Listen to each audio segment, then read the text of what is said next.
आज इस video lecture में हम बात करेंगे कि सीएसएस एग्ज़ाम पाकिस्तान में क्या है और एलिजिबिलिटी क्या है, टाइम डेट क्या है, एज क्या है, डिग्री कौन सी होनी चाहिए, एग्ज़ाम कैसे कैसे होता है, किस टाइम होता है।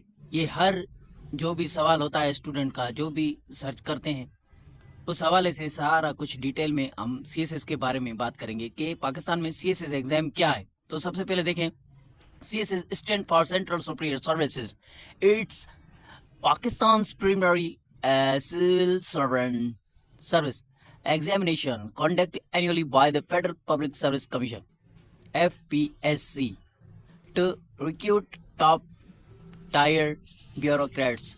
अब ब्यूरोक्रेट्स जो भी सीएसएस कमीशन पास करता है उसको ब्यूरोक्रेट्स कहा जाता है। ये ऑफिसर्स जो होते हैं ना, सीएसएस पास करके बनते हैं, उनको ब्यूरोक्रेट्स बोला जाता है। ठीक है, तो यहाँ पर लिखा हुआ है सीएसएस का फुल फॉर्म है सेंट्रल सुपीरियर सर्विसेज। ये पाकिस्तान में सिविल सर्विसेज है और एग्ज़ाम है। ये सालाना इसके एग्ज़ाम होते हैं और इसके एग्ज़ाम कौन लेता है? Federal public service commission FPSC। तो ये फेडरल पब्लिक सर्विस कमीशन सालाना एग्ज़ाम लेती है सीएसएस का। आगे देखें, एलिजिबिलिटी क्राइटेरिया क्या है सीएसएस के लिए। मतलब कि कौन सा शख्स, कौन से लोग, कौन से स्टूडेंट्स इसके लायक हैं कि सीएसएस के एग्ज़ाम हम दे सकते हैं या नहीं, वो यहाँ पर हम बात करेंगे। ठीक है, जिनकी 21 से 30 साल उम्र होती है उसको वो ये एग्ज़ाम में बैठ सकता है, दे सकता है। और रिलैक्सेबल फॉर सर्टेन ग्रुप्स, कुछ ऐसे भी लोग हैं जो कि सीएसएस दे सकते हैं जिनकी एज 31 या 32 साल हो जाए, वो फिर भी दे सकते हैं। वो कौन से लोग हैं? वो एज रिलैक्सेशन वाले लोग हैं। एज रिलैक्सेशन का मतलब होता है जिसको पहले कोई गवर्नमेंट की जॉब है और उसकी 30 साल एज है, फिर उसको 2 साल ज़्यादा दिया जाता है। जिसके पास गवर्नमेंट जॉब होती है, स्टूडेंट होता है, फिर उसको गवर्नमेंट जॉब मिल जाती है, वो 32 साल तक ये एग्ज़ाम दे सकता है। अदरवाइज़ दूसरे जो स्टूडेंट होते हैं जिनके पास कोई जॉब नहीं है, सरकारी जॉब, वो 21 से 30 साल तक ये एग्ज़ाम दे सकता है। समझ गए? तो आगे चलते हैं। एजुकेशन की रिक्वायरमेंट क्या है कि एजुकेशन कितनी होनी चाहिए सीएसएस एग्ज़ाम के लिए। तो एजुकेशन बैचलर डिग्री होनी चाहिए, आपकी BA हो, BSc हो, इसके बाद भी आप एग्ज़ाम दे सकते हैं। उसके बाद 16 ईयर्स 16 ईयर्स एजुकेशन, मतलब कि जो भी लोग ग्रेजुएट होते हैं, जो कि इंटर के बाद सीएसएस नहीं होती, इंटर के बाद जो हम BSc पढ़ते हैं 2 साल, 3 साल, 4 साल, कोई भी डिग्री होती है 4 साल के बाद, इंजीनियरिंग, डॉक्टरी, मेडिकल, कोई भी डिपार्टमेंट हो, BBA हो, तो वो एग्ज़ाम दे सकता है। ग्रेजुएट, जहाँ से भी आपने ग्रेजुएशन की है, इंटर के बाद ग्रेजुएशन की है, आपकी सेकंड डिवीज़न होनी चाहिए, उसके बाद आप इस एग्ज़ाम में बैठ सकते हैं। ठीक है, तो तीसरे नंबर पर आती है सिटीजन्स। पाकिस्तानी सिटीज़न होना ज़रूरी है। बाहर के मुल्क के लोग या दूसरे कंट्री के लोग ब्यूरोक्रेट्स पाकिस्तान में नहीं बन सकते तो शायद तरक्की चलो आगे चलते हैं।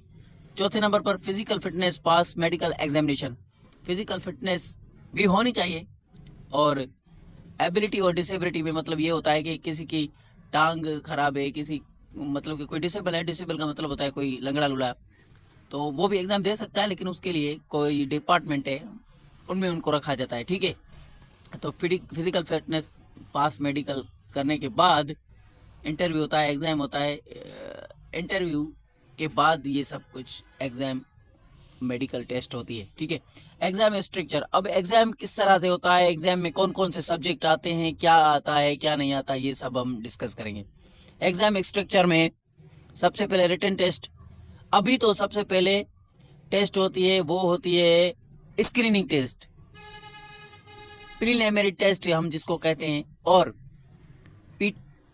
एमपीटी जिसको हम कहते हैं, जो स्क्रीन टेस्ट अभी होती है, एमसीक्यूज 200 एमसीक्यूज आते हैं, उसके बाद 4 महीने 5 महीने 2 महीने 3 महीने के बाद रिटन एग्जाम होता है।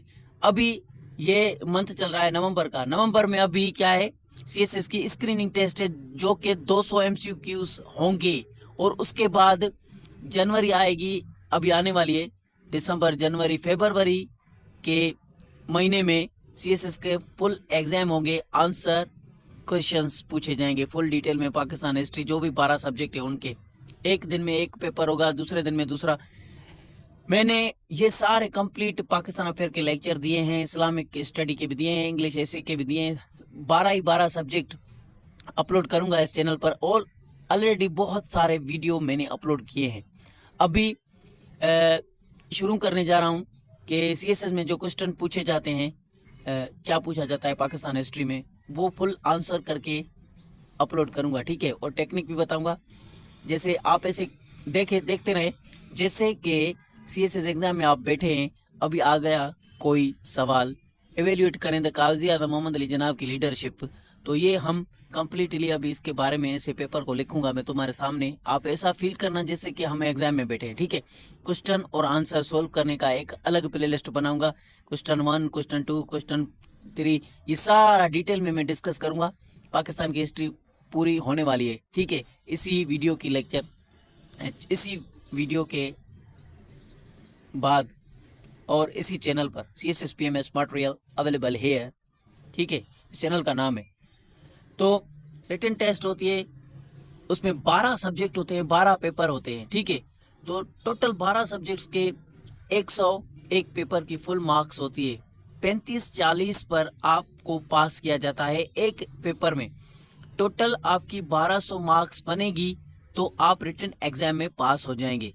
12 पेपर होते हैं, इंग्लिश, उर्दू, इस्लामियात study, Islamic study, Pakistan affairs, Pakistan ETC, ये 12 सब्जेक्ट मैंने पहले ही सीएसएस का डिस्कस किया है, सिलेबस इसी वीडियो की पाकिस्तान हिस्ट्री की प्लेलिस्ट में है, ठीक है। उसके बाद साइकोलॉजिकल टेस्ट होती है, रिटन एग्जाम आपने पास कर लिया तो उसके बाद ये 12 सब्जेक्ट होते हैं, English, general science, ability, Pakistan affair, Islamic study, English ऐसे प्रसी, ये 6 सब्जेक्ट हैं, ये कंपलसरी है, ये ऑप्शनल है, ये सारे मतलब के होते हैं सीएसएस में। तो रिटन टेस्ट में 12 सब्जेक्ट 12 दिन तक एग्जाम चलेगा। तो ये आप 12 सब्जेक्ट कंप्लीट कर लिया, मैं आपको खुद ही 12 सब्जेक्ट तैयारी कराऊंगा, हिस्ट्री पढ़ाऊंगा, हिस्ट्री के बाद उसके जो सीएसएस में सवाल पूछे जाते हैं वो भी डिस्कस करता जाऊंगा, आंसर करके फुल सेंड करूंगा, अपलोड करूंगा। तो उसके बाद साइकोलॉजिकल टेस्ट होती है जिसकी मार्क्स होती है 300, एसिबलिंग personality, attitude and the communicative skills. अच्छा, तो देखें साइकोलॉजिकल टेस्ट मतलब के नफ्सियाती टेस्ट, दिमाग चेक करते हैं, 300 मार्क्स नंबर्स इसके हैं। एसेंबलिंग पर्सनालिटी, शख्सियत, एप्टीट्यूड और ये एंड कॉग्निटिव स्किल्स। नफ्सियाती टेस्ट में शख्सियत, काबिलियत और इल्मी महारत का अंदाज़ा लगाते हैं कि ये कितना एबिल है, लायक है, इसका जहन कितना पावरफुल है, किस तरह से इसका दिमाग कम काम करता है। अगर ये गुस्से वाला है, थोड़ी थोड़ी बात पर गुस्सा कर लेता है, तो इसको पुलिस सर्विस में जॉब नहीं दी जाए, किसी को भी नुकसान पहुंचा सकता है, क्योंकि इसका नफ्सियाती ये जहन इसका ऐसा है। तो ये कुछ इस तरह से ये साइकोलॉजी टेस्ट में पूछा जाता है। उसके बाद वाइवाज होता है, वाइवा वॉइस क्या होता है, ये कि एक किस्म का इंटरव्यू होता है। 4 ऑफिसर्स आपके सामने बैठे होते हैं, आपको सामने बिठाया जाता है और आपसे सवाल जवाब पूछे जाते हैं। तो यही सवाल होते हैं जो कि मैं अभी आपको पढ़ा रहा हूँ इस चैनल पर, इनमें से ही घुमा फिरा के पूछते हैं। मैं सब कुछ सेंड करूंगा इंशाल्लाह। 300 मार्क्स, 300 नंबर है। ओरल इंटरव्यू होता है, इवैल्यूएटिंग कम्युनिकेशन, मतलब कि बातचीत करने का उसका स्टाइल और तरीका चेक करते हैं, बैठने का तरीका चेक करते हैं, किस तरह से आई कांटेक्ट मिला के बात कर रहा है, एनालिटिकल थिंकिंग कैसी है इसकी, और ये पर्सनालिटी इसकी कैसी है, ये सब कुछ इसमें चेक किया जाता है। वाइवा वॉइस में स्टैंडर्ड देखा जाता है, इस किस्म का शख्स का, उस स्टूडेंट का जो कि सीएसएस का टेस्ट एग्जाम पास करके आया है, पहले एमपीटी पास की, फिर रिटन एग्जाम पास किया 12 सब्जेक्ट, उसके बाद इसने साइकोलॉजिकल टेस्ट पास की, उसके बाद वाइवाज में ये 300 नंबर अगर हासिल कर लिए तो फिर आप पास। तो यहाँ पर लिखा हुआ है कि सीएसएस में ग्रुप्स कौन कौन से होते हैं जिसमें हमको जॉब मिलती है और जॉब में हमें रखते हैं। अभी जब हम सारे ये एग्जाम प्रोसेस ये पास कर लेंगे तो हमें ग्रुप दिया जाएगा। अगर आपकी मार्क्स बहुत अच्छी होगी ना, आप अपनी मर्जी से ग्रुप चूज कर सकते हैं। ये आपको खुद डॉक्यूमेंट देते हैं, उन पे आपको सिग्नेचर करनी होती है कि मुझे पुलिस डिपार्टमेंट पुलिस को ग्रुप चाहिए, तो आपको आपके मार्क्स के हिसाब से, नंबर्स के हिसाब से आपको ग्रुप दिया जाता है। नहीं तो वो अपनी मर्जी से मार्क्स के हिसाब से आपको, साइकोलॉजिकल टेस्ट के हिसाब से आपको जॉब दी जाती है। तो इसके बाद फॉरेन सर्विस ऑफ पाकिस्तान होता है, मतलब कि डिप्लोमेट। आपको ये समझाऊं कैसे। हमारा एक आदमी है जिसको बाहर के मुल्क में रखा जाएगा, वो वहाँ से पाकिस्तान अफेयर्स की तारीफ करेगा, पाकिस्तान के बारे में। जो वहाँ पर लोग रहते हैं, जो वहाँ के ट्रेडर हैं, जो वहाँ के बड़े बड़े बिजनेसमैन हैं, उनको कहेगा कि पाकिस्तान में आएँ, पाकिस्तान में ये करें, पाकिस्तान वो बहुत अमन परस्त। ये मतलब कि इस foreign service of Pakistan diplomat का काम यही होता है कि दूसरे लोगों को अपने मुल्क में लाएं और अपने मुल्क की तरक्की भी करें, और उनको भी ये पाकिस्तान, ये सीएसएस एग्जाम में जॉब आपको मिल सकती है अगर आपने पास किए तो। फॉरेन सर्विस ऑफ पाकिस्तान, दूसरे मुल्कों में आप घूमते रहेंगे गवर्नमेंट के पैसों पे, ठीक है। दूसरे नंबर पर पाकिस्तान एडमिनिस्ट्रेटिव सर्विसेज, पास PAS, एडमिनिस्ट्रेटिव रोल्स। एडमिनिस्ट्रेटिव में ये होता है जो भी ऑफिस में काम होते हैं, जो भी ऑफिस के काम होते हैं वो सारे एडमिनिस्ट्रेटिव के अंडर होते हैं। कोई भी कानून है, कुछ भी चीज़ें, कोई भी ऑफिस में जो काम होते हैं ना, वो सारे एडमिनिस्ट्रेटिव डिपार्टमेंट में होते हैं। आपको ये एडमिनिस्ट्रेटिव बनना है तो आपको सीएसएस पास करनी होगी, ठीक है। तो उसके बाद तीसरे नंबर पर police service of Pakistan, law enforcement. तो तीसरे नंबर पर पुलिस सर्विस, पुलिस में आप SP बन सकते हैं, SSP बन सकते हैं। उसके बाद प्रमोशन होगा, आप DIG, DC, ये DC नहीं, और DIG तक आप चले जाएंगे 10 सालों के अंदर अंदर, अगर आपने सीएसएस एग्जाम पास किया तो। चौथे नंबर पर है Pakistan custom services, custom administration. अभी कस्टम के बारे में आपने सुना होगा, यहाँ पर तो पैसों की बारिश होती है। और उसके बाद आइलैंड रेवेन्यू सर्विसेज, जो भी बैंक्स में टैक्सेस के सर्विसेज हैं पाकिस्तान, ओवरऑल पूरे पाकिस्तान में, स्टेट बैंक में, उनके ऊपर आपको रखा जाएगा, ऑफिसर बन जाएंगे। तो इंफॉर्मेशन ग्रुप में इंफॉर्मेशन मैनेजमेंट, मतलब कि आपको इंफॉर्मेशनल एक ग्रुप में जॉब मिलेगी। आप इंफॉर्मेशन कलेक्ट करेंगे पूरी पाकिस्तान की और बाहर की। ये जॉब है जो कि सीएसएस पास करने के बाद मिलती है। रेलवे, कमर्शियल और ट्रांसपोर्टेशन में भी मिलती है। रेलवे का पूरा मेंटेनेंस पूरे पाकिस्तान का आप उसके ऊपर होंगे, ठीक है। ट्रांसपोर्टेशन मतलब कि जो भी कमर्शियल, व्यापार, ट्रेड, ट्रांसपोर्टेशन, ये सारे आपके नीचे होंगे। रेलवे, पोस्टल ग्रुप होता है, पोस्टल सर्विसेज होती है, आपको पोस्ट ऑफिस का पता है, लेकिन इनका जो हेड होगा सबसे ऊपर और जो कि सारा इसको चलाएगा, वो आपको जॉब मिल जाएगी। Commerce and trade groups, trade and commerce, व्यापार, तिजारत, ये जो भी सिस्टम पाकिस्तान का होता है, इंपोर्ट एक्सपोर्ट, बाहर से हम क्या खरीद रहे हैं, बाहर हम क्या सेल कर रहे हैं, बेच रहे हैं। एग्रीकल्चर हमारा जो यहाँ पर राइस है, शुगर केन है, कमंद, और जो भी हम फसल उगाते हैं वो हम बाहर दूसरे कंट्री में बेचते हैं, या वहाँ से कुछ हम अपनी चीज़ें यहाँ पर मंगाते हैं, उन सब का सिस्टम आपके हवाले होगा।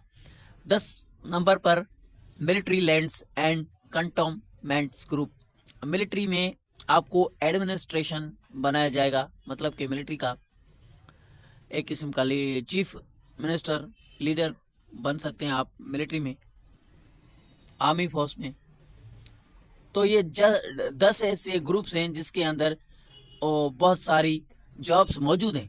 अगर पाकिस्तान सर्विस ऑफ पाकिस्तान में, Pakistan service of Pakistan, foreign service of Pakistan में बहुत सारी जॉब है। पाकिस्तान एडमिनिस्ट्रेटिव सर्विसेज में बहुत जॉब है। वो आपको कोई भी डिपार्टमेंट मिल सकता है, लेकिन ये 10 ग्रुप है, इनके अंदर आपको CSS पास करने के बाद इन 10 ग्रुप के अंदर आपको रखा जाएगा। और बेनिफिट्स क्या है? जॉब सिक्योरिटी होती है, लाइफ टाइम एम्प्लॉयमेंट होती है, और आपको कोई भी मतलब के चाहे वो सियासतदान हो, पॉलिटिशियंस हो, कोई भी हो, आपको एक बार आपने CSS पास कर लिया, ऑफिसर बन गए, आपकी ट्रांसफर करा सकता है, लेकिन आपको वो रिजाइन नहीं कर सकते। आप रिजाइन तो आपके हाथ में है, लेकिन आपकी जॉब को कोई भी खतरा नहीं, आपको कोई भी नहीं गिरा सकता, आपको कोई भी जॉब से नहीं हटा सकता। सोशल प्रेस्टिज, रेस्पेक्टेबल पोजीशन, और ये बहुत ही रेस्पेक्टेबल इज्जतदार पोजीशन है, तारीफ के काबिल, समाज में एक आपको रुतबा, मान, इज्जत, शोहरत मिलती है इस जॉब में, और कम्पिटिटिव सैलरी, और बहुत ही हैंडसम सैलरी होती है, अट्रैक्टिव एंड कंपनसेशन पैकेजेस, और भी ज़्यादा बहुत, आपको बहुत ही मेडिकल फ्री होता है, आपका डेली का खाना पीना, बंगला, गाड़ी, हर चीज़ फ्री होती है, और opportunity for the advancement career growth, और इसमें आपको प्रमोशन भी बहुत ज़्यादा मिलते हैं, आप आगे जाते जाएंगे, बढ़ते जाएंगे, ठीक है। और गवर्नमेंट अकोमोडेशंस, हाउसिंग बेनिफिट्स, ये अभी हमने डिस्कस कर लिया कि गवर्नमेंट में बहुत सारी हमको फ़ायदे होते हैं, फ़ायदे ही फ़ायदे हैं। CSS पास करने के बाद आपकी लाइफ बन जाती है, लेकिन अल्लाह खैर करे। प्रिपरेशन सोर्स यहाँ पर लिखे हुए हैं, फेडरल पब्लिक सर्विस कमीशन की वेबसाइट है, लिंक अनअवेलेबल। CSS अकेडमीज़ हैं जो कि पाकिस्तान में बहुत सारी हैं, लाहौर में, सिंध में, पंजाब में, इस्लामाबाद में, हर एक छोटे से छोटे सिटी में, हैदराबाद, सक्कर, हर जगह पर CSS की अकेडमीज़ मौजूद है। ऑनलाइन ट्यूटोरियल्स बहुत सारे मौजूद हैं, मेरी तरह इंशाल्लाह कंप्लीटली हर चीज़ इस चैनल पर मैं आपको सेंड करूँगा। Keep watching, stay connected. और 4 नंबर पर बुक्स भी होते हैं, CSS के बहुत सारे बुक्स हैं, लेकिन मैं आपको यहाँ पर एक बात बताऊँ, अगर यहाँ तक आप आ गए हैं तो मैंने जो इस चैनल पर मैंने जो पाकिस्तान की हिस्ट्री ली है, वो टू द पॉइंट जो पूछा जाता है वही पूरा सिलेबस लिया है, और इस्लामियात का पूरा वही सिलेबस लिया है, और उनमें जो टॉपिक्स पूछे जाते हैं वो सारा एक एक कंप्लीट करते जाएं, इस चैनल पर पढ़े हैं, उसके अलावा इधर उधर ना जाएं। मैंने सिलेबस दिया हुआ है, वो टॉपिक्स कवर करें, उसके बाद आप दूसरी नॉलेज हासिल कर सकते हैं। लेकिन CSS इतना वसी नॉलेज और इतनी चीज़ें हैं ना, आप कभी भी कंप्लीट नहीं कर सकते। पाकिस्तान अफेयर्स के इतने बुक हैं, यहाँ तो हमें आपको 12 सब्जेक्ट पढ़ने होते हैं, लेकिन पाकिस्तान अफेयर्स के बुक और उसका सिलेबस इतना बड़ा है ना, कोई भी नहीं पढ़ सकता, कोई भी नहीं पढ़ सकता। इसके लिए वो जो CSS में सवाल पूछे जाते हैं और जो टॉपिक्स पाकिस्तान हिस्ट्री में पूरे हैं जहाँ से अक्सर सवाल पूछे जाते हैं, मैंने वो सारे कवर कर लिए हैं। इस चैनल की प्लेलिस्ट में जाएं, पाकिस्तान अफेयर्स की प्लेलिस्ट में जाएं, वहाँ पर सब कुछ पढ़ा है। और सबसे पहले आप देखें पाकिस्तान का सिलेबस मेरे इस लेक्चर में पढ़ा है इसमें चैनल में, ठीक है, उसको देखें, और इस्लामियात का भी देखें। आगे चलते हैं। बुक मटेरियल पास्ट पेपर को आपको देखना चाहिए, पास्ट पेपर में सॉल्व करवाता जाऊँगा एक डेली। ये मैं अभी न्यू प्लेलिस्ट बनाऊँगा, मटेरियल आपको यहाँ पर फ्री मिल रहा है स्टडी का, और पास्ट पेपर मैं आपको कैसे सेंड करूँगा, एक सवाल लिखूँगा, उसका नीचे जवाब लिखूँगा, और आप ऐसे फील करना जैसे कि हम अभी एग्जाम हॉल में बैठे, ठीक है। टिप्स फॉर द एस्पायरेंट के लिए कुछ टिप्स हैं जो कि CSS में पूछी जाती है। टिप्स फॉर एस्पायरेंट्स का मतलब होता है कि ख्वाहिशमंद, जो कि CSS का ख्वाहिशमंद है, ऑफिसर बनने का बड़ी ख्वाहिश रखने वाला, बड़ा ख्वाब देखने वाला। तो start preparation early, at least 12 months, 12 या 6 महीने से पहले आपको CSS की तैयारी करनी होती है, क्योंकि 12 सब्जेक्ट है। एक मंथ में आप एक सब्जेक्ट को पूरा करें, याद करें, उसके नोट्स बनाएं, अलग करें। जैसे कि मैंने इस चैनल पे एक एक लेक्चर दिया पाकिस्तान अफेयर का, उसके बाद उसका आंसर, क्वेश्चंस आंसर, अभी ये हम शुरू करने जा रहे हैं, किस तरह से CSS का आंसर देना है, किस तरह से CSS का क्वेश्चन पेपर को हल करना है, ये सब कुछ मैं आपके सामने करूंगा, आपके सामने बैठकर आपको बताता जाऊंगा, पॉइंटें, हर चीज़ सॉल्व करके दिखाऊंगा सीएसएस में जो क्वेश्चन आते हैं, ठीक है। तो focus on the current affairs. Current affairs का लेक्चर जो है ना बहुत तकरीबन फेल भी बहुत लोग इस पे होते हैं, क्योंकि करंट अफेयर्स के इतने सारे लेक्चर्स और इतने सारे चैनल नहीं हैं, इनका भी कोई अच्छा सा तरीका हम यहाँ पर इस चैनल पर करेंगे, ठीक है। तो हिस्ट्री को पढ़ना होता है डेट वाइज, पॉलिटिक्स सियासत को। तीसरे नंबर पर डेवलपमेंट करें अपनी एनालिटिकल और रेटिंग स्किल्स, मतलब कि आपको किस तरह से एक टॉपिक पर बात करनी है, उसको नेगेटिव पॉजिटिव ऊंच नीच इधर उधर हिस्ट्री में जो भी टॉपिक आता है, जो भी करंट अफेयर में टॉपिक है उसकी एनालिसिस करें, डिस्कस करें। कुछ उनकी बातें गलत भी बताएं, कुछ उनकी बातें सही भी बताएं, कुछ दोनों तरफ से हर तरह से उनका जो डिस्कस होता है ना, हर तरह से हर नज़रिए से देखें, तो उसको हम एनालिटिक कहते हैं। रिटन स्किल्स आपको आनी चाहिए, इंग्लिश आपको आनी चाहिए। रिटन स्किल का मतलब है आपकी इंग्लिश अच्छी होनी चाहिए। Practice past papers and mock test, ये तो मैं आपको 100% करवाऊंगा, आप बेफिक्र हो जाएं। स्टे मोटिवेटेड एंड डिसिप्लिन्ड, इसका मतलब है आप मोटिवेटेड रहते रहें और काम करते रहें, साल के बाद आप ऑफिसर बन जाएंगे। अगर आप कुछ सब्जेक्ट पढ़े, कुछ टॉपिक्स पढ़े, इंट्रोडक्शन देखा किसी टॉपिक का, बोर हुए छोड़ दिया, इस तरह से नहीं होता, ठीक है। आपको मोटिवेटेड रहना होगा, आपकी हौसला अफजाई खुद को देनी होगी, खुद को जोश एंथुसिस्टिकली आपको बनना होगा, जोशीला बनना होगा, एंथुसिस्ट बनना होगा, और डिसिप्लिन रखना होगा कि किस तरह से डेली रूटीन हमारी होनी चाहिए। सुबह को उठकर हम क्या करना चाहिए, डिसिप्लिन इसको कहते हैं ना। सुबह से उठकर हमें नमाज पढ़नी चाहिए, उसके बाद ये टाइम होगा हमें नाश्ता करना है, उसके बाद ये टाइम होगा हमें इस टाइम पर पढ़ाई करनी है, और इस टाइम पे हमें सीएसएस का एक टॉपिक कंप्लीट करना है, उसके बाद हमें ये करना है। ये सारा डिसिप्लिन में आता है, ठीक है। Stay motivated and disciplined and take care of yourself, stay connected with me. इंशाल्लाह आने वाले साल आप सब सीएसएस ऑफिसर होंगे, मेरे साथ जुड़े रहें। मैं सॉल्व करने जा रहा हूँ सीएसएस के question papers all to all, जो भी पूछा जाता है मैं सॉल्व करूंगा इंशाल्लाह। कीप वॉचिंग, स्टे कनेक्टेड, अल्लाह हाफिज।